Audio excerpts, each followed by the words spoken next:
Alright guys, so I got this cylinder head here and I've taken out the intake valve. This is going to be my first attempt of cutting seats in. I've got my cutter heads. These are special cutter heads. And this gauge here with some special cutter bits. And we're going to give it a whirl.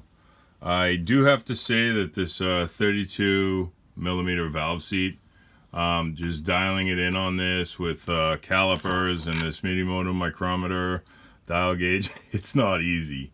Was at the machine shop yesterday picking up some cylinder heads, and he was like, wait till you cut the seat pocket and you drop the seat in and it just falls in. He's like, you're gonna love that. It has this gauge block, which, you know, you set the micrometer up with, but everything is half, you know, because it's coming from the center out. So if this is an inch and half gauge block on the bottom ring, then you set this up to 250, because this is an inch out and then that's 250. And then it's kind of like at this point it's like a really sensitive, you know, 1,000ths here, 1,000ths there. I think I got this dialed in to the point where I can cut the 32 seat. So I'll make that cut and I'll just hold this seat there. I'm not going to install it because I got to install the exhaust valve seat first. The seats will be overlapping. So just want to test it out, see if I can get this thing cut, and we'll go from there. Okay, so I've just now cut the seat pocket. So what I want to do is just measure it to see where I'm at.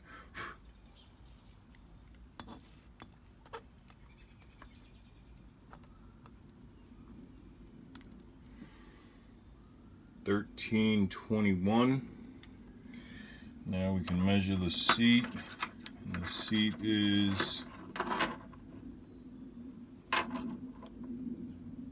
13.19. That can't be right.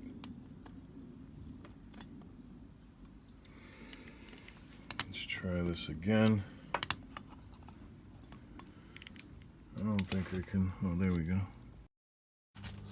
Alright, so I just got done cutting the 32 seat in. Haven't installed it yet, but there's the hole there. What a difference. Look at the inside of that, how much more space there is. So before I go and bang this in, I'm going to install the, I'm going to take out and install the exhaust seat. Because I think I'm going to have to grind a little bit off this intake seat. So I'm going to install the exhaust seat hole and then get these in overlapped and then force this one in. So next I'm going to cut the exhaust seat. Okay. All right, so the next thing I just did, I just cut out the exhaust seat. I just cut through it with a grinder. So I've cut the exhaust seat out now. Now I'm going to set up my seat cutter to dial it into the exhaust seat size and cut the exhaust seat hole, and I'll be back. Alright guys, so I ended up just finishing up this 3228 head here, and got the seats in. These things are really hard to get in. The interference fit in this head is 8,000ths on the intake seat, which is they suggest anywhere between 4 and 6. So I did 8, and I did 6 on the exhaust. So this one was really tight putting it in. This one was insanely tight. The reason I put them in so tight is because you have to cut the seats flat in the center. I don't know if you can see that. But each seat, here I have another head that I was cutting. So let me show you what I'm talking about.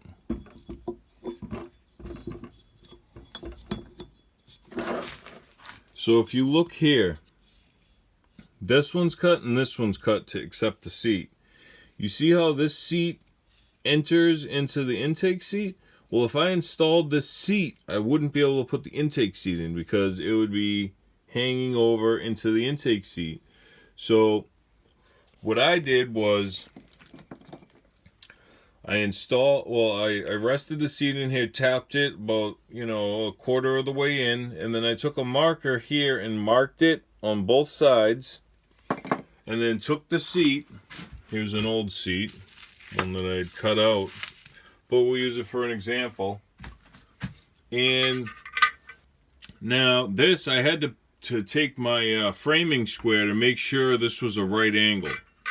And I just took the seat and held it against here and checked the marks that I had made on it and kept sanding it flat until the flat mark met up with both of those marks there. And then when I took the seat, this is the old seat, it just falls right in. Look at how small the seat is. And then when I took the seat with the flat part round in it and lined it up, it would have been flat right there, and then I installed the seat.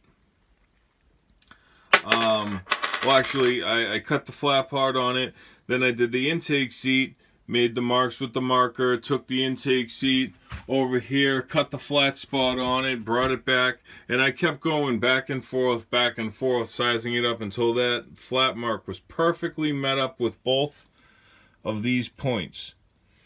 And once I had it met up with both points, I installed the seats. On this head, first I installed the exhaust seat, and then I went to install the intake seat. The exhaust seat was tight. Banging it in, it was tight. When I went to install the intake seat, man, that thing was tight. These seats are like welded in there now. Yeah, they're in.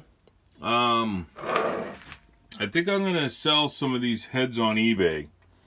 The machinery it took me to make these heads cost me like $1,400. I needed to buy that setup gauge over there, which was like $500 or $600. And then these cutters here, adjustable cutters, because they don't sell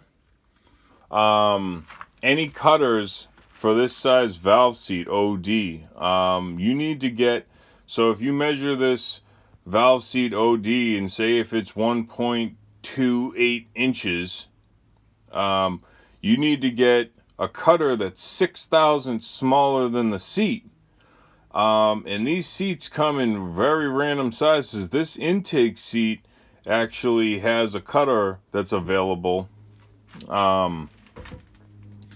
But I chose, since I was going the adjustable route, I chose to go with an adjustable cutter, even though they're a little bit more money. That way, because the fixed one, if you buy it, the fixed seat cutter might be $25 less compared to, this cutter head was $155. Then I had to buy the bits. $15 or $18 per bit. And then, so this cutter head might have been $130 to install the intake seat. But, say if I wanted to install a seat that was slightly bigger, I would be able to adjust this cutter head to a slightly bigger seat. With a fixed bit cutter, I can't.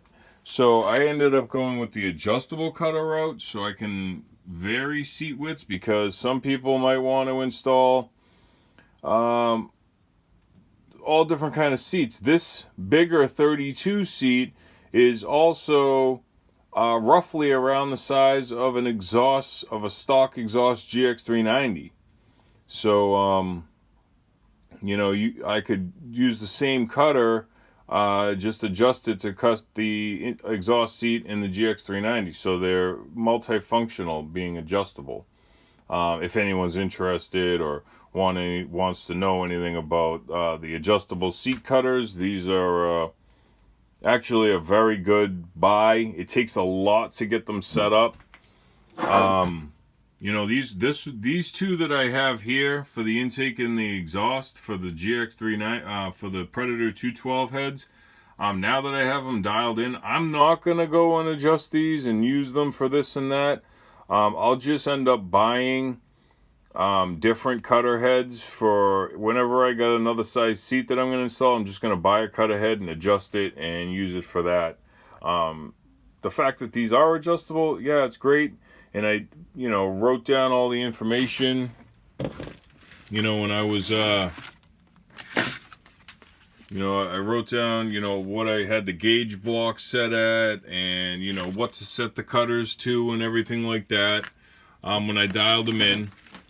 So that way if I do loosen them and move the bits around, I can get them back. But, so right now I could just take this and put it on, say, this head right here, grind this seat out, and then take this and drill that in on this seat installer machine.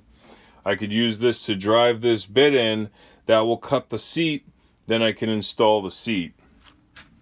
Getting the size right was the hard part. It took me a few.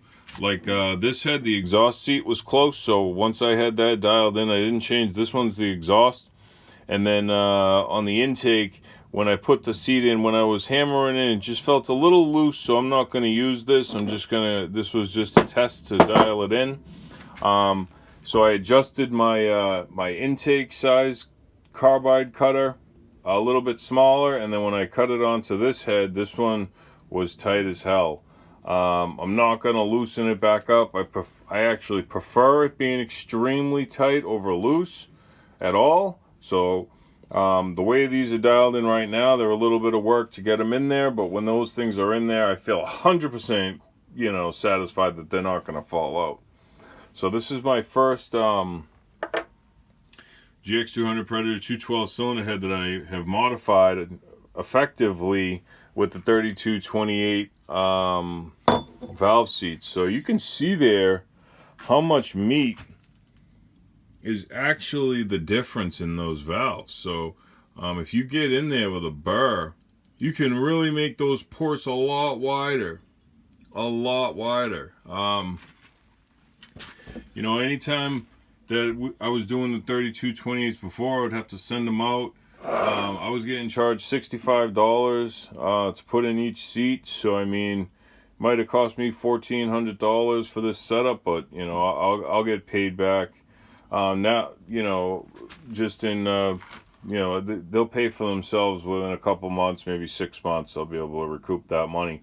So what I think I'm going to do is install some seats on some of these cylinder heads. If you guys are looking for 3228 heads, throw some on eBay like this, maybe with just the valves cut into them, and then maybe I'll do some ported nicely for some bigger carburetors, some open modified stuff.